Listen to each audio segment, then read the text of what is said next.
Well, why can't you be open to the supernatural? Because I was open and I didn't feel anything when I was a Christian, so I turned away from it. What on earth were you waiting to feel as a Christian? God's love. Well, why would you adopt that philosophy and then major in religion? But where is the evidence that Jesus physically rose from the dead? People saw him. Jewish people saw him risen from the dead, and because they saw him risen from the dead, they put their faith in him, and they moved from Sabbath worship to worshiping on the first day of the week. What happens when a Christian pastor debates a religious scholar who believes in Jesus, but doesn't believe that he's God?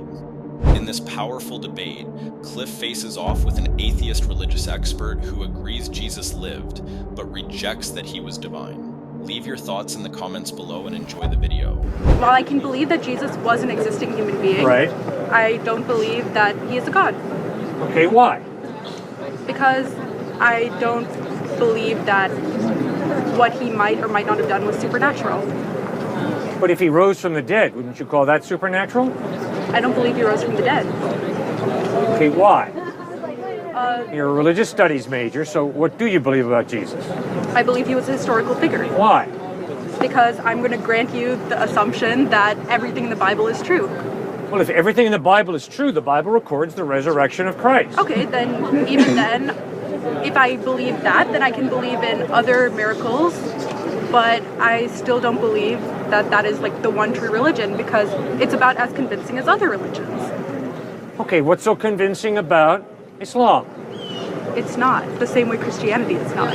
Well, if Jesus rose from the dead, the evidence is he's reliable. Man, if you die and rise from the dead, I promise to listen very closely to everything you have to say, because the evidence is you're reliable. So if Jesus Christ really historically rose from the dead, the evidence is he's reliable. You can trust him. Then wouldn't winged horses have flown down in Islam? No. There's no record in the Gospels of winged horses. The historical record is that Jesus rose from the dead. Okay, then why would you not give that same assumption to other religions? Well, you better believe I better be open. I better read the Quran. I better read the Bhagavad Gita. And then I better first ascertain, are they making an historical claim? Okay. Obviously, the Vedas and Upanishads are not. They're obviously communicating truth through mythology, which is fine, but they're not making an historical claim. Obviously, the Quran is making an historical claim. Muhammad really lived, and I think the evidence is that's correct. Muhammad was a real historical person. Now I got to read about how did Muhammad live his life? How did he treat people? What did he teach? And then I got to figure out, does the evidence point to Muhammad being reliable or does it not?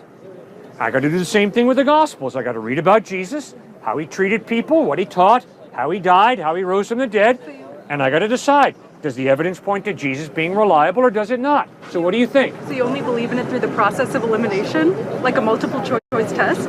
You've eliminated Islam, you've eliminated Hinduism, you've eliminated Taoism. No, I look for the evidence that supports Muhammad, Siddhartha, Gautama Buddha, the avatars of Hinduism, Shirley MacLaine, Joseph Smith, Jesus Christ. And the evidence is that Christ lived the type of life that in my best moments I would wish I could live, but I haven't. The evidence is he taught amazing ethical teachings, incredible. The evidence is he died loving and forgiving his enemies from a cross where he was crucified. And the evidence is that 3 days after he died, he rose from the dead. That's why I trust him. And I have told you, and I'll tell you again, if you die and rise from the dead, I will listen very closely to everything you have to say. Because the evidence is you are reliable. Does that make sense? So if you aim to live by his loving and kind example, why are you out here intentionally belittling and misunderstanding students? I have not belittled anybody. I have had strong disagreements with people.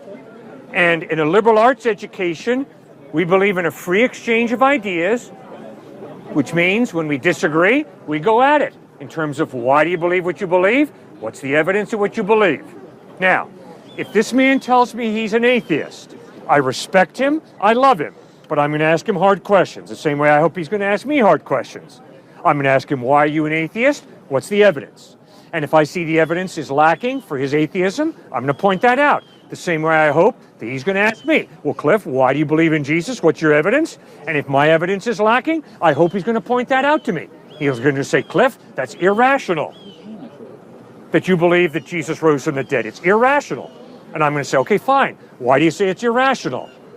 And if he says, because there's no historical evidence, I'm going to say, I'm sorry, here is the historical evidence that Jesus did rise from the dead. So I'm not belittling him because we disagree. No, I tolerate him, I respect him, and we disagree. Okay, so outside of the Bible, what is the historical evidence that Jesus rose from the dead? Thousands of Jewish people who were monotheistic Jews, who all of a sudden changed. And instead of worshiping on Sabbath, Saturday, they started worshiping on the first day of the week, Sunday, which is a radical departure of their Judaism, which taught Sabbath. And the reason they worshipped on the first day of the week, these thousands of Jews in the first century, is because Jesus rose on the first day of the week. So I understand they're relying on their faith, but where is the evidence that Jesus physically rose from the dead? People saw him. Jewish people saw him risen from the dead, and because they saw him risen from the dead, they put their faith in him, and they moved from Sabbath worship to worshiping on the first day of the week. And that is outside of the New Testament, that record of Jewish people worshiping on the first day of the week in celebration of the resurrection of Jesus Christ. I understand that proves that people were Christian. I understand that. But that doesn't validate the basis of Christianity that you're using as evidence. Yes, it does. No, it doesn't. They changed their habits. They saw Jesus Christ risen from the dead. I agree that you are saying that. They said that, not me. They claim to have seen Jesus Christ risen from the dead, and they started worshiping on Sunday because of that, in celebration of what they saw, the dead Christ risen from the dead. Yes, and that's a claim, which means there's a measure of skepticism. Yeah. Yeah. That's So exactly how do you my work point. through your skepticism? Exactly. You know, I'm a skeptic about whether you're really here. I don't know that you're really here. I don't know that my eyesight tells me the truth about reality, so I don't know that you're really here. Really? Right about now, I got to make a decision. Is my skepticism good, or is my skepticism, hyper-skepticism, unhealthy? My fist stops here, because although I'm skeptical that he might not be here, no, the overwhelming evidence is he is here, and my fist better stop here, and I better not swing through his handsome face. I understand. Yes, I can be skeptical about Jesus' resurrection. But if the overwhelming evidence is people saw him and then they were willing to die for what they had seen, the dead Christ risen from the dead, I can be skeptical all day long, but I better make a correct decision. He rose from the dead. That's what the evidence points to. If I met you 2,000 years from now and you said, oh yeah, I saw a man standing here with a gray beanie on his head. Yeah? That's not convincing for me. Okay, what does it take to convince you? Okay, how about a photograph of Jesus? I'm being they sarcastic. didn't take photographs 2,000 That's why I years said I'm ago. being sarcastic. And guess what? Do you really think that Forrest Gump met President Kennedy because it's in a photograph? It's in a movie? You can doctor photographs pretty easily. So are you sure you want to base your eternity on a photograph? Are you sure you want to base your eternity on a single religion by that logic? Oh, absolutely. Jesus lived an incredible life. By the way, Christ has impacted this world more than any other one individual. So you better, if you claim to be an educated person, read the Gospels and figure out, is Christ a quack? And if he is, reject him. Or if he's the truth, you better put your faith in him. But you better study him because he's influenced this world more than any other single individual.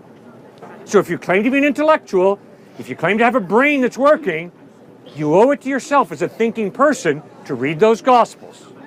Right? As I have. I've centered my major around it.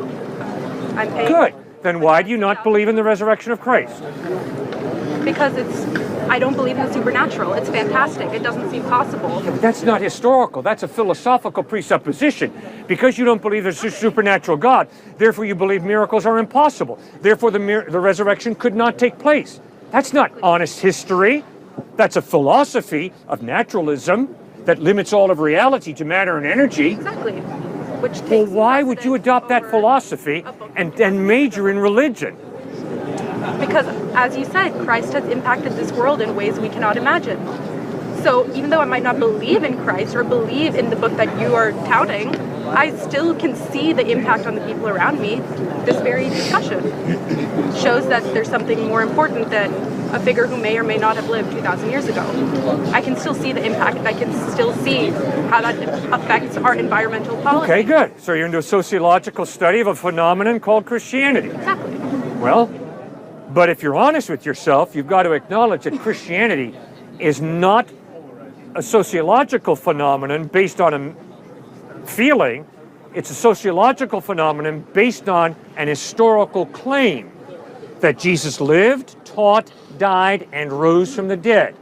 And people in Africa, South America, Asia, United States believe in this Jesus. So we're not talking about nationalism or colonialism. We're talking about people around the world who insist that Jesus Christ has changed their life and that he is the truth. Pretty intense. So I think you got to do a little more than just, well, because I'm a naturalist, I don't think it happened, the resurrection. That's not fair. You got to be open to it supernatural. I am. That's why it's my major.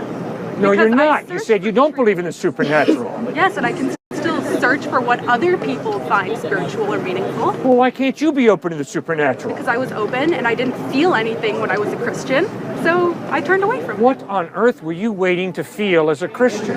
God's love. God's love. So how do you feel God's love? I don't. That's why I'm not a Christian. Well, why did you set this standard of, unless I feel his love, he doesn't love me? No, that means if God is supposed to love every individual, and Yeah. I don't see any proof in the Feelings. science, Feelings. if I don't see any proof in the science, and I don't see any proof beyond the science, like in human relationships, interpersonal interaction, something beyond the physical tangible, if I don't feel anything beyond that, if I don't see anything spiritual in this world, then what reason do I have to believe? You've never experienced the love of a person? I've never experienced the love of Christ. Have you ever experienced the love of a person? Probably not. Not? All right, well, that's tragic. I'm How sorry. can I quantify it without a brain scan, as you said? Yeah. My point is, you will never be able to x-ray love. You'll never be able to get love on a brain scan. Why? It's an intangible value. But your experience of life hopefully will show you that love is real, even though you can't graph it on an MRI scan or on an x-ray. Why? Because you experience love from others. And when you experience love from others, you begin to understand there's more to reality than just the material. All right, but that still doesn't lead me to that love being the same as a supernatural love. Those two things don't have to correlate. If there is this intangible value of love, it means there's some type of God who creates that intangible value. No, it doesn't. Yes, it does. How? Because if there is no God, there is no intangible, real value of love. There are chemicals, there's MRI scans and x-rays and blood tests, but there's no intangible value of love because all of reality is matter and energy if there is no God. But you can be atheist, not believe in God, and still believe in something greater than humanity. Like what and why? Okay, love. I could believe in love and still not connect it to a divine being who created it. But you cannot be an atheist and believe in love because if you're an atheist, you are reducing reality to matter and energy. Okay, and love could be an energy. We can't quantify all forms of energy. No, love is a free decision to care about somebody. Love is not a free decision. Love could be irrational. Okay, that's where we disagree. I insist that I do not have to love this man. I could be racist. I could be arrogant and look down on him. Or I can respect him and love him. I don't have to do either. And there are too many examples in our culture of people hating and being racist toward this man. I am convinced that none of us have to be racist, that we can choose to freely love and respect each other. But if we believe that we can freely choose to love and respect each other, it means that reality is bigger than matter and energy. Well, what's motivating you to be out here? Thanks for asking that great question. What's motivating us to be out here is we're trying to introduce you to our closest friend, Jesus Christ, who we are convinced affirms your life more than anybody. He wants to give you eternal life in heaven. He loves you like nobody. He's got the hairs of your head numbered. And the evidence is he's the truth. So we're in a liberal arts education where we believe in the pursuit of truth. So therefore, we're motivated by love and truth to try and connect you to Jesus Christ. And I'm sure that is, you are trying to help us. I'm certain of that, I promise. And that's another part of the altruism. You want to help people, and that's why you're out here. I'm certain, because you want us to show us God and you want us to be happy. Because we, in general, want the best for what's around us. Because again, like, our tribe living on means our genes, our descendants will live on. Because if your community doesn't have what... Sir, I am not motivated by a drive to preserve my genetic pool. I don't love you because I want us to preserve our genetic pool. I love you because I believe you have an innate value, because you're created in the image of God.